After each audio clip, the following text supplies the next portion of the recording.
A tiny plane, 2 men, and a mission that was not only deadly, but seems almost impossible even today. A Las Vegas hotel owner's strange dream to keep a plane flying in the sky for not hours, not days, but months, without touching the ground. Fuel wasn't the only problem here. This is a story of sleep deprivation, cold December nights, and a delicate balance between life and death. But the question is, did these 2 pilots really break this impossible-sounding record? Or did their plane vanish forever into the blue sky?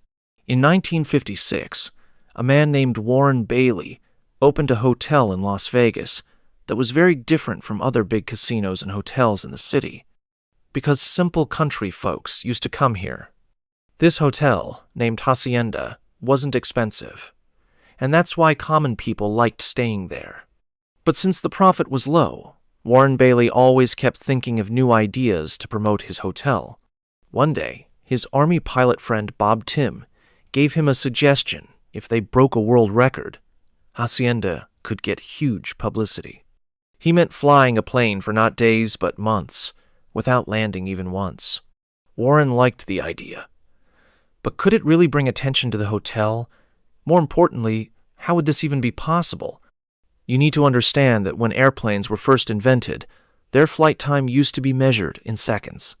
For pilots and engineers, the main goal was to see how long a plane could stay in the air. With time, airplanes improved and their flight time increased too. Eventually, the only limit was fuel. The bigger the fuel tank, the longer the flight. In 1923, the U.S. Army solved this issue by refueling a plane mid-air using another aircraft. After that, the first endurance flight record was set by a DH-4B plane. It refueled 9 times mid-air and flew continuously for 37 hours. Then began a streak of record-breaking flights. In 1929 alone, the endurance flight record was broken 5 times. But by the time Bob Tim gave this idea to Warren, the craze had cooled down. Now, it wasn't about how strong a plane was. It was about testing human physical limits. Bob Tim was talking about breaking the 1,949 record when 2 Navy pilots kept an Aranca sedan in the air for 46 days. That flight had also gained a lot of media attention. Warren Bailey saw a golden chance to promote Hacienda. He asked Bob Tim to lead the mission himself, since Bob was a respected World War II pilot. Tim went to McCarran Field Airport, bought a Cessna 172, and hired a mechanic to modify the plane for this endurance flight. The co-pilot seat was removed because if Tim had to stay in the air for more than a month, he'd need a partner to fly in shifts. One pilot would fly the plane while the other slept on a foam pad placed where the co-pilot seat used to be.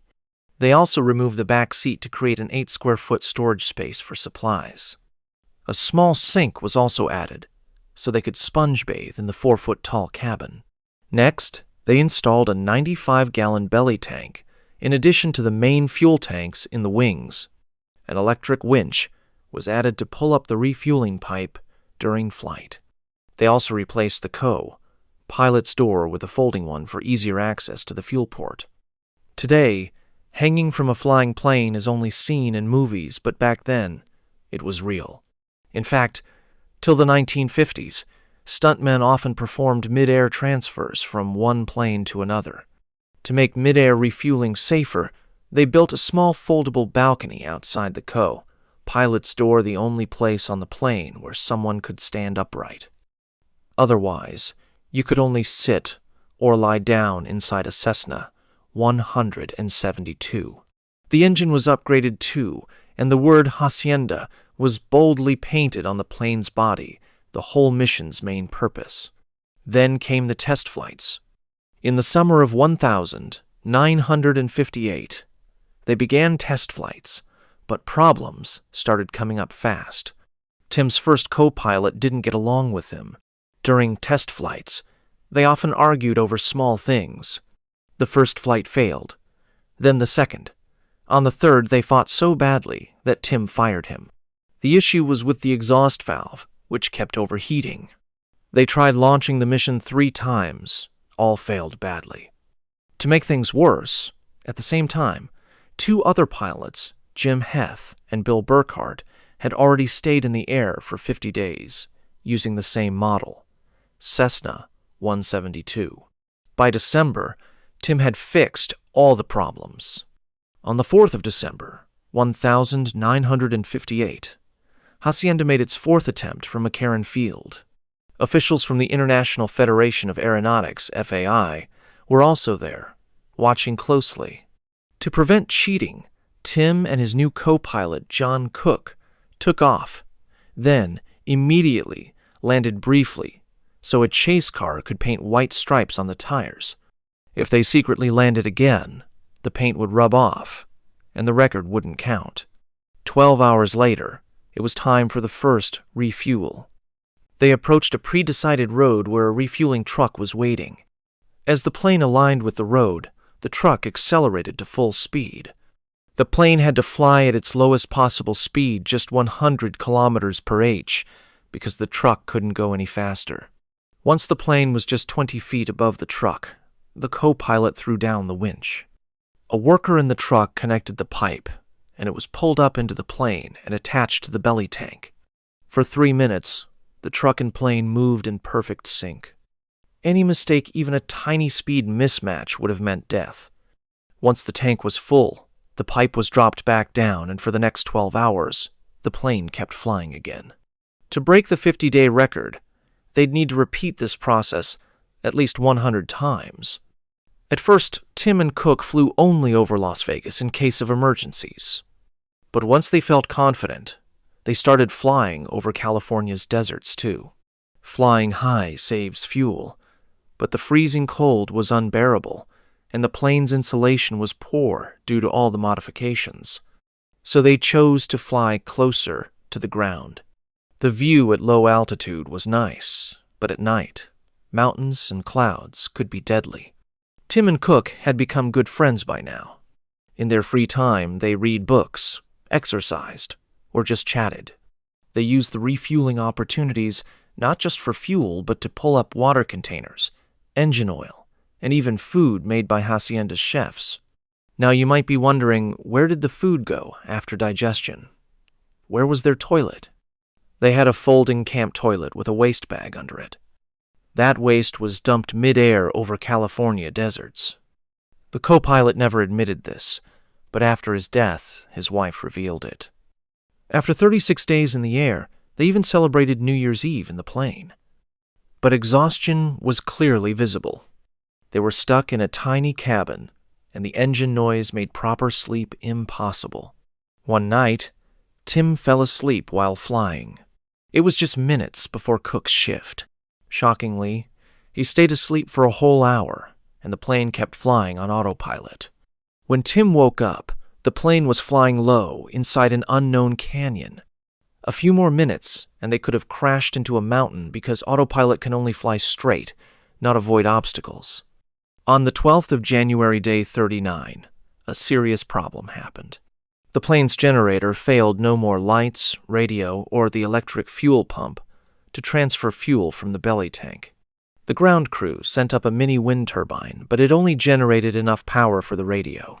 So they had to manually hand-pump fuel for the remaining days. Without lights, refueling at night became much harder, especially during a new moon.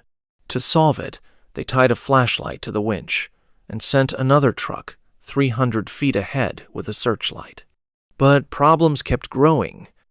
The fuel gauge broke, the tachometer failed, and carbon started building up in the engine. As the 23rd of January approached the day to break the record, the media finally took notice. Bailey, the hotel owner, published a schedule in newspapers announcing when Hacienda would fly over major cities so people could watch and reporters could cover it. Once, he even sent a full plane of photographers to fly alongside Hacienda and capture this historic flight. To make the moment special, co-pilot Cook even leaned out and cleaned the windshield mid-air. The photos went viral, and the whole country started following the mission. On the 23rd of January at 3:52 p.m., Hacienda broke the 50-day flight record. But after all the effort and pain, Tim and Cook decided not to land just yet. They'd keep flying as long as they could. And so they flew 14 more days. Finally, the plane could go no further. On the 7th of February, 1959, after exactly 64 days, 22 hours, 19 minutes, and 5 seconds in the air, they contacted McCarran Field for landing permission. By then, a huge crowd had gathered. Supporters, officials, journalists, Tim's family, and the entire Hacienda staff were waiting at the airport. Tim and Cook were so weak, they couldn't even get out of the plane on their own. Officials confirmed the white tire paint was still intact, proving they never landed during the flight.